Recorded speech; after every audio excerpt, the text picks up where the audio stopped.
Steven Smith আর David ওয়ার্নারের মতো cricketer প্রথমবারের মতো বিপিএল খেলতে এসেছেন।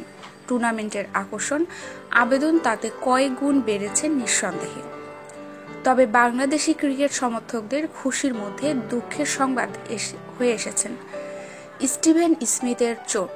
মাত্র 2 ম্যাচ খেলার পরেই চোট নিয়ে অস্ট্রেলিয়া ফিরতে হয়েছে কুমিল্লা ভিক্টোরিয়ান্সে নাম লেখানো স্মিথকে। ওই 2 ম্যাচে স্মিথ নিজেকে তেমনভাবে মেলে ধরতে পারেনি। ফলে অস্ট্রেলিয়ার সাবেক অধিনায়কের ব্যাটিং কারিশমা দেখা থেকে বঞ্চিত হতে হয়েছে স্থানীয় দর্শকদের।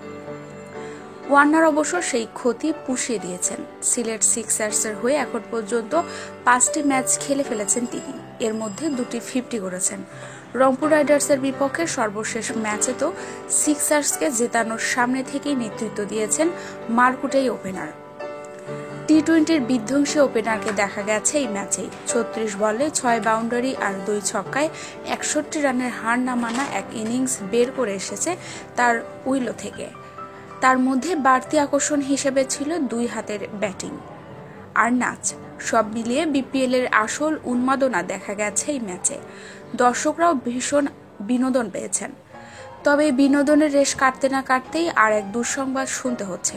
পুনঃ চোটে পড়েছেন ওয়ার্নার।